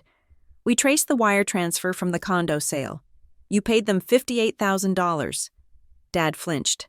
Is that the opportunity? Avery asked. Or is that a debt collection agency? Gordon. Mom warned, touching his arm. Dad took a deep breath. He seemed to deflate. The jovial professor vanished, replaced by a tired, cornered man. It was a sure thing, he said quietly. 3 years ago, a development deal.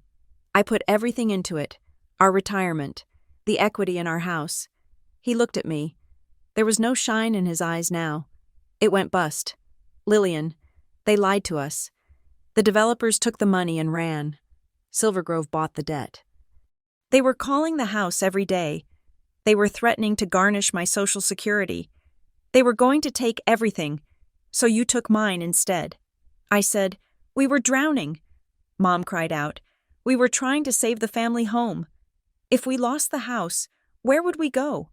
We did not want to be a burden on you. I laughed. It was a short, sharp sound that made Mr. Henderson jump. You did not want to be a burden. I said, so you stole my identity. You sold my condo. You stole Aunt Eleanor's house. You made me homeless so you would not have to downsize. We were going to pay you back, Dad insisted, slamming his hand on the table. Once the market turned, once I got back on my feet, it was a loan. Lillian, a family loan. It was theft, Avery said. It got out of hand, Dad whispered. He slumped in his chair. It got out of hand. I looked at them. They were not evil masterminds. They were desperate, incompetent gamblers who had bet my life to cover their losses. But then I remembered the notary. Who is Nolan Rusk? I asked. The room went silent. Mom stopped crying. Dad stopped slumping. They went rigid. Who? Dad asked. His voice was too high. Nolan Rusk, I repeated. The man listed as the organizer for Rowe Family Holdings, LLC, the man who set up the shell company you used to hide Aunt Eleanor's house. I do not know him, Dad said quickly. Just a filing service, an online thing. Avery pulled out another paper. Miles Hart, our investigator, found a connection. She said, Nolan Rusk is not just a filing service. He is listed as a senior asset manager for a company called Heritage Guardian Group. She looked at Mom. Heritage Guardian Group specializes in distressed estate management. They target families with elderly relatives and confusing assets. And guess who else works with them? Paula Sennett, the notary. My parents said nothing. They stared at the table. This was not just you chasing losses, I said, realizing the truth as I spoke. You did not come up with this plan. You had help. You hired professionals to help you strip mine your daughter. We hired consultants, Dad shouted, to help us manage the estate. Eleanor's will was a mess. We needed guidance. Guidance on how to defraud me? I asked. Mr. Henderson cleared his throat. I think we have reached an impasse, he said. We left the mediation 10 minutes later. There was no settlement. My parents walked out first. They did not look like they were going to an awards ceremony anymore. They looked like they were fleeing a crime scene. As I walked to the car with Avery, my phone buzzed. It was a text from my Aunt Carol. Mom's sister, Lillian. Honey, your mother just called me in tears. She says you are having a breakdown after the surgery, that you are confused and lashing out. Please call me. We are worried about you. I stared at the screen. They were fast. They knew the legal battle was going badly, so they were opening a second front, the social front. Another text came in, from my cousin Mike. Hey Lil, heard things are rough. Mom says you are suing your parents? That seems intense. Are you off your meds? I felt the ground shift beneath me. Loneliness is not just being alone. Loneliness is being surrounded by people who have all agreed on a version of reality where you are the crazy one. I showed the phone to Avery. Do not reply. Avery said, It is bait. They want you to engage. They want you to sound defensive. If you argue, you look unstable. If you stay silent, you look mysterious and scary. So what do I do? I asked. You win the lawsuit, Avery said. The truth is, the only response that matters. That afternoon, I went back to the office to meet with Miles. He had been digging into Nolan Rusk. This guy is a ghost, Miles said, projecting a web of connections onto the wall. He operates under 5 different LLCs. He finds families in financial distress, usually older parents with debts and assets they cannot manage, and he offers them a solution. What kind of solution? I asked.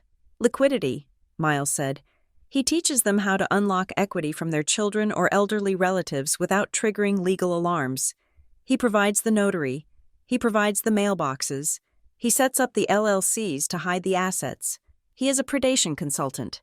I said, Exactly, Miles said, and he takes a cut, a big one. He pointed to a bank record on the screen.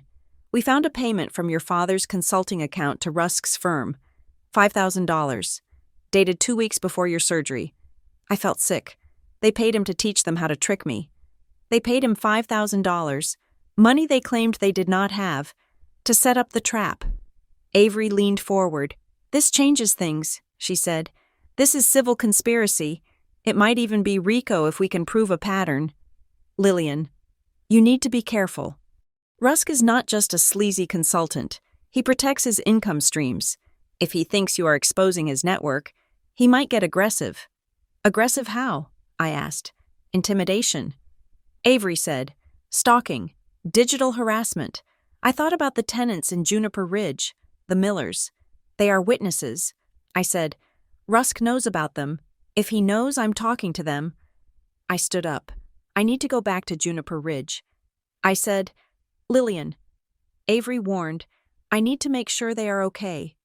I said, and I need to get them on my side officially, before Rusk gets to them. I drove to Juniper Ridge alone. Tessa was working, and I could not wait. The drive was quiet. The mountains felt different this time, less majestic, more closing in. When I pulled into the driveway at 4209 Pineview Lane, the Millers were sitting on the porch. They looked nervous. Harold stood up as I approached. Miss Adams? He said. We got a call. From who? I asked, walking up the steps. From Mr. Adams, Ruth said. And another man, a man with a very deep voice. Nolan, I guessed. He said we should not talk to you, Ruth said, twisting her hands in her apron. He said you were legally incompetent. He said if we gave you any money, we would be liable for double damages? Is that a thing? It is a lie. I said. I sat down on the swing next to her. Ruth, look at me. I am not incompetent. I am the owner of this house. Here is the deed. I pulled the copy of the deed from my bag. They are trying to scare you because they are scared of me. I said. Harold looked at the deed. He adjusted his glasses. We want to do the right thing, he said. But we are simple people. Miss Adams, we do not want trouble. I know, I said, and I'm sorry you are in the middle of this. I looked at the house. It was a good house. It was Aunt Eleanor's legacy. She had left it to me to save me, and now it was saving these two people. If I kicked them out, I could sell it. I could get $300,000, maybe more. It would pay the legal fees. It would give me a cushion. But if I kicked them out, I would be doing exactly what my parents did. I would be treating people like assets.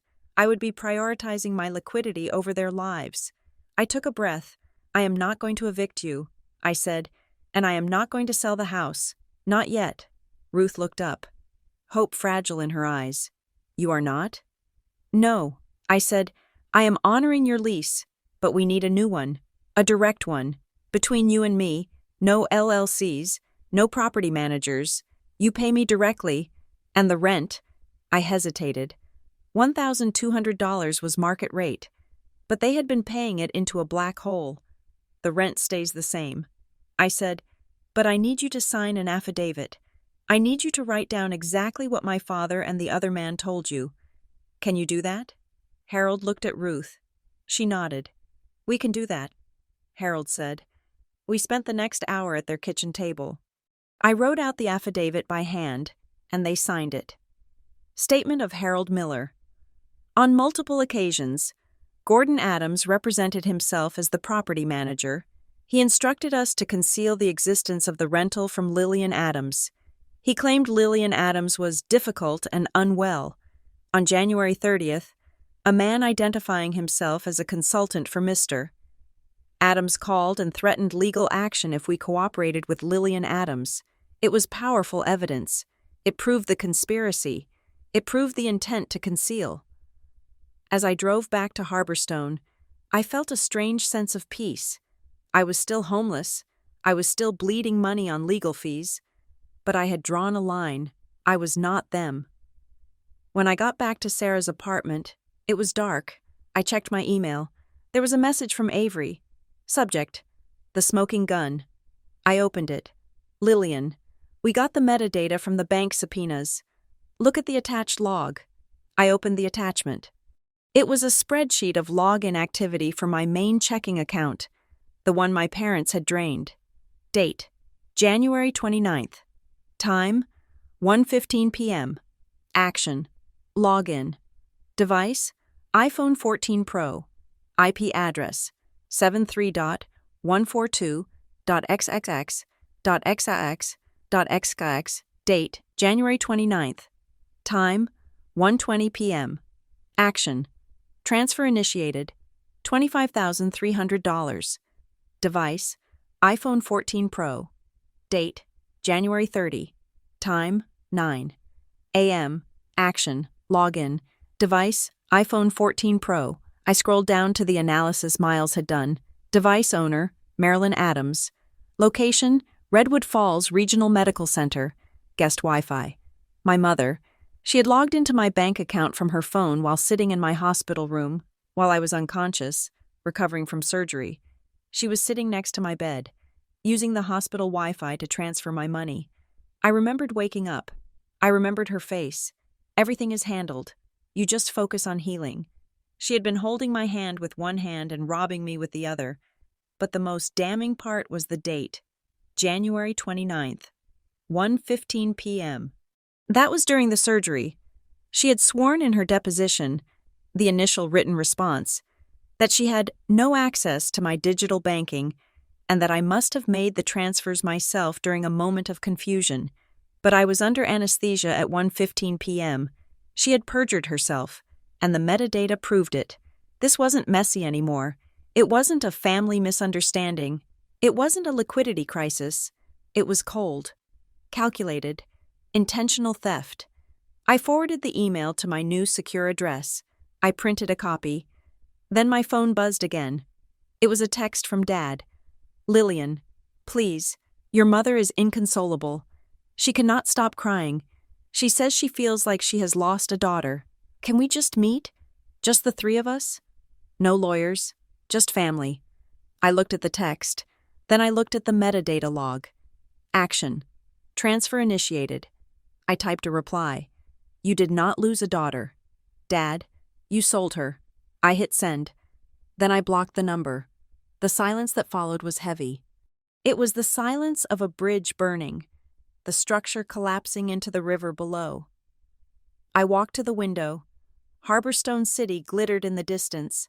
Somewhere out there, in a comfortable house in the suburbs, two people were realizing that the asset they had cultivated for 33 years had finally malfunctioned. I was not an asset anymore. I was a plaintiff, and I was coming for everything. The court date arrived with a sudden, sickening velocity. One moment I was filling out paperwork at Avery's glass desk, and the next, I was standing in front of my closet at 6 a.m, staring at my reflection in the mirror, trying to decide which blazer made me look like a victim who deserved justice rather than a daughter who was betraying her blood. I could not eat. The thought of toast or coffee made my stomach turn over. The nausea was not just anxiety. It was a physical rejection of the reality I was about to step into. They say court is about facts. They say it is about evidence and statutes and precedents, but they are wrong. Court is intimate. It is the most invasive thing a person can endure. It is strangers in black robes and polyester suits, taking the most private, tender moments of your life. The lullabies, the birthday cards, the hospital bedside vigils, and dissecting them with a scalpel to find the rot underneath. As I drove to the courthouse, I found myself replaying childhood memories. But the lens had shifted.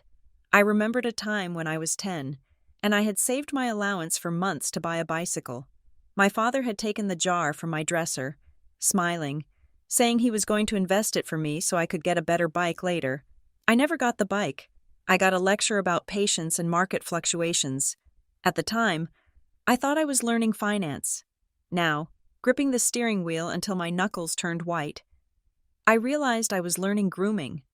Grief, I realized as I parked the car in the underground garage, is not just sadness. Sadness is clean. Sadness is losing something you loved. Grief is messier. It is the collapse of the architecture of your world. It is realizing that the foundation of your identity, the trust you placed in the people who made you, was built on quicksand. I met Avery in the lobby. She looked formidable. She wore a suit that cost more than my first car and carried a briefcase that looked like it contained nuclear codes. "Ready?" she asked. "No." I said. "Good," she replied. "If you were ready, you would be a sociopath. Let us go." The courtroom was smaller than I expected. It smelled of floor wax and old dust. My parents were already there, sitting at the defense table with their attorney, a man named Mr. Sterling, who had a spray tan and a smile that looked like it had been bought at a discount. They did not look at me. They stared straight ahead, their backs rigid. My mother wore a pastel cardigan, the universal uniform of the harmless suburban grandmother. My father wore his reading glasses, studying a document as if he were merely reviewing a contract for a consulting gig, not facing allegations of grand larceny. The proceedings began with a dryness that felt insulting. The judge, the Honorable Margaret Vance, was a woman with sharp eyes and a voice like sandpaper. She did not seem interested in the drama. She was interested in the timeline. Avery wasted no time. She called Miles Hart to the stand first. Miles laid out the timeline of January 29th with the precision of a surgeon. He projected a graphic onto the screen.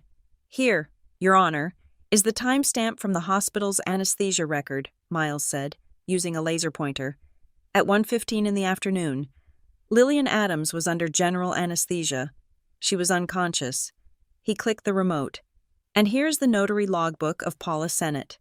She recorded the notarization of the power of attorney and the grant deed at 1:30 in the afternoon. The courtroom was silent, unless Ms. Sennett notarized the signature of an unconscious woman.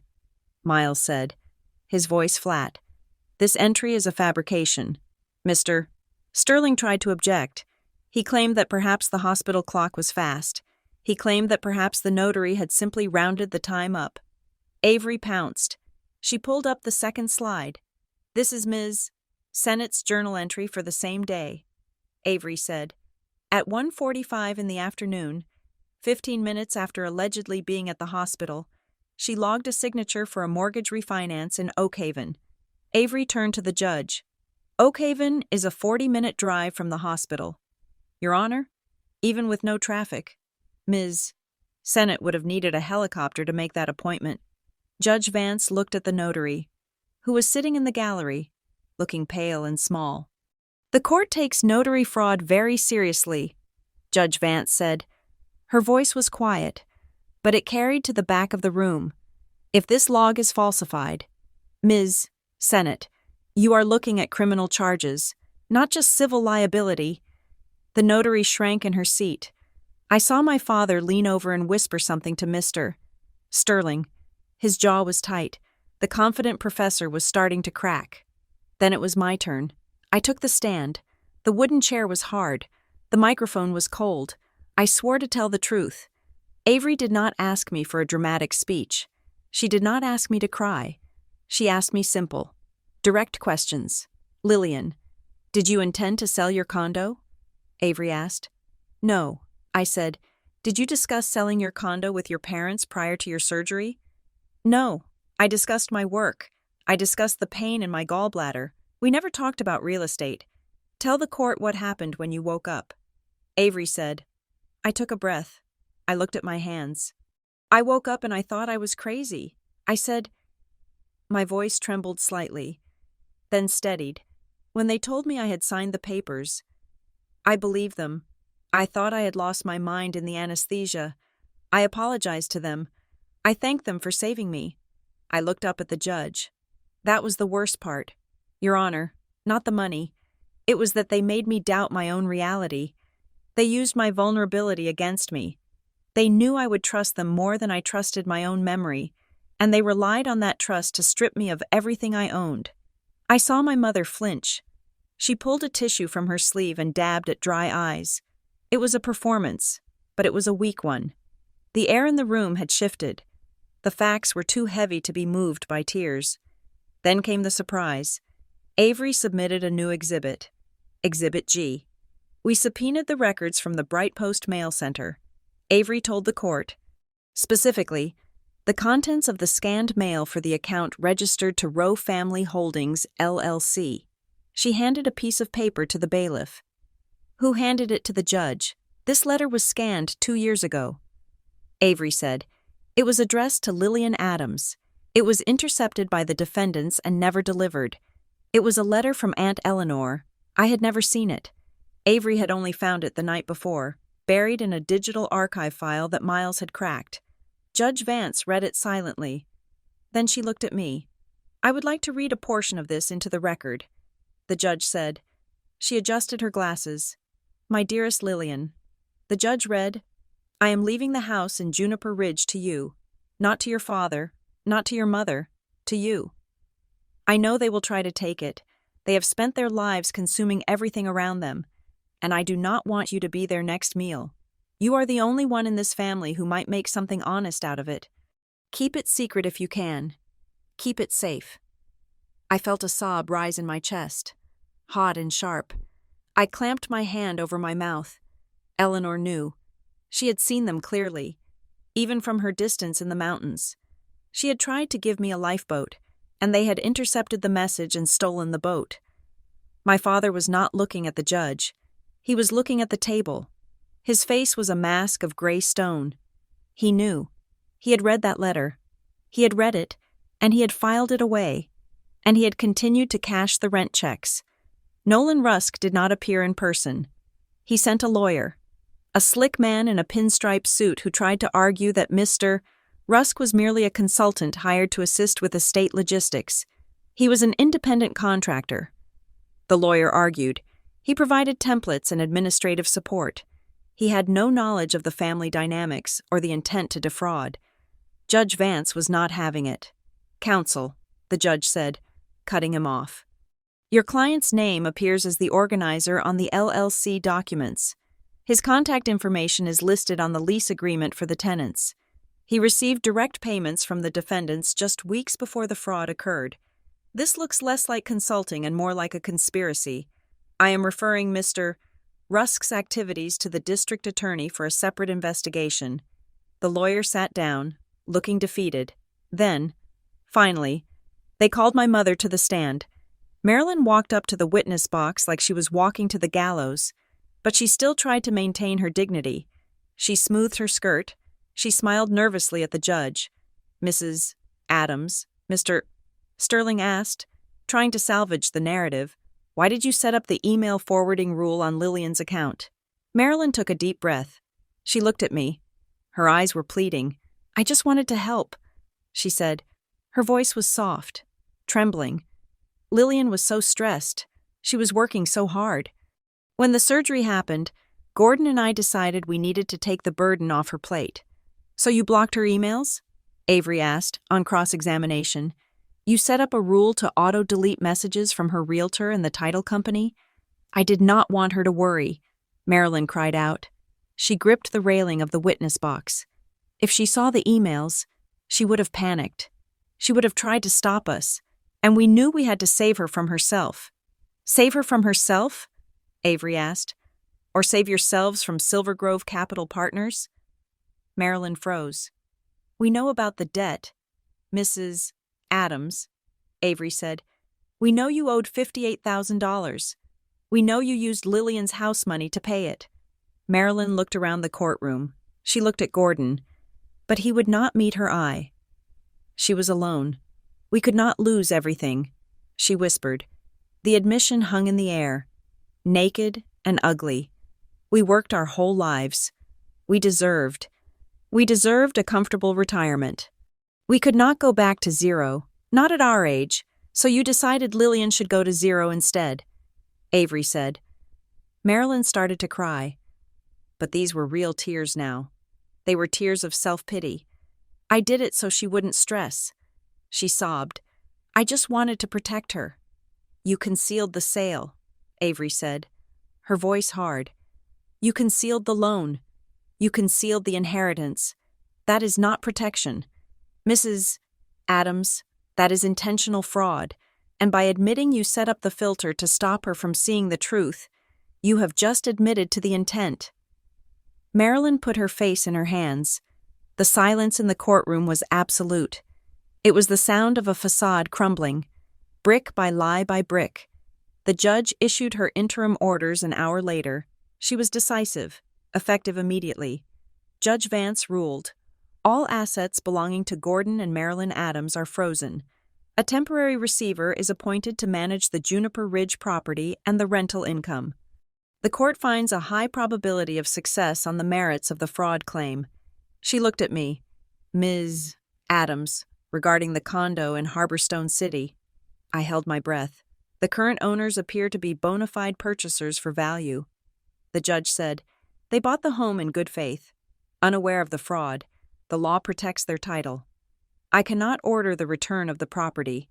I felt a sharp pang in my chest. It was gone, truly gone. However, the judge continued, "The court will pursue the tracing of all proceeds. You will be entitled to damages equal to the full market value of the home, plus punitive damages for the willful nature of this deceit. You may not get your walls back, Ms. Adams, but we will make sure you get your value." It was a victory, a massive, undeniable legal victory. But as the gavel banged down, echoing like a gunshot in the quiet room, I did not feel triumphant. I felt exhausted. I felt hollowed out. I walked out of the courtroom with Avery. My parents were standing near the elevators, talking in hushed tones with Mr. Sterling.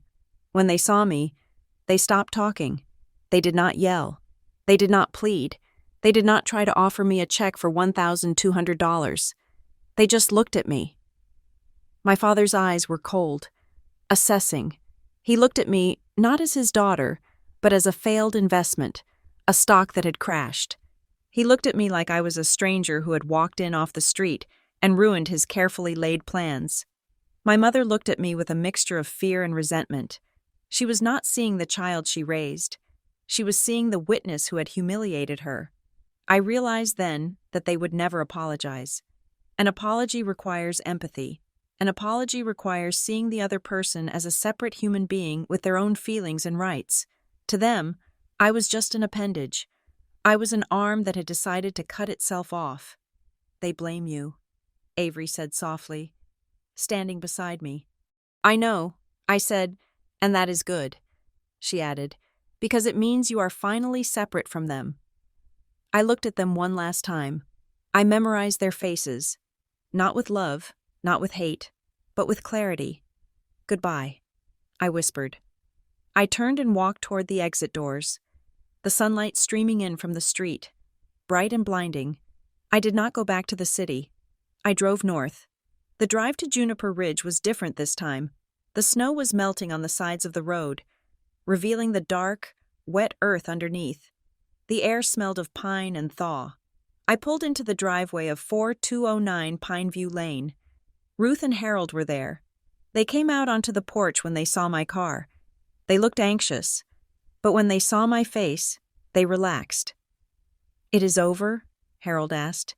"It is over," I said. I told them the news. I told them the rent would now come to me, through a court-appointed receiver for a few months. And then directly, I told them they were safe. Ruth hugged me. It was a tentative hug, smelling of fabric softener and yeast, but it felt more maternal than anything my mother had given me in years. "You look tired," she said. "I am," I admitted. "Why do not you sit on the porch for a while?" Harold said. "It is a nice evening. We will leave you be." I sat on the swing, the same swing where I had confronted my fear of being a villain. I pulled Aunt Eleanor's letter out of my bag. Avery had given me the copy from the evidence file. I read it again. "You are the only one in this family who might make something honest out of it." I looked out at the garden. The daffodils were pushing up through the soil, green shoots brave against the cold. I had lost my condo. I had lost my parents. I had lost the version of myself that was easy and convenient and trusting. But I was sitting on my own porch. I had a house that was given to me with love, not lent to me with strings. I had a friend who would drive into the mountains for me. I had a lawyer who fought for me, and I had the truth. I ran my hand along the rough wood of the swing.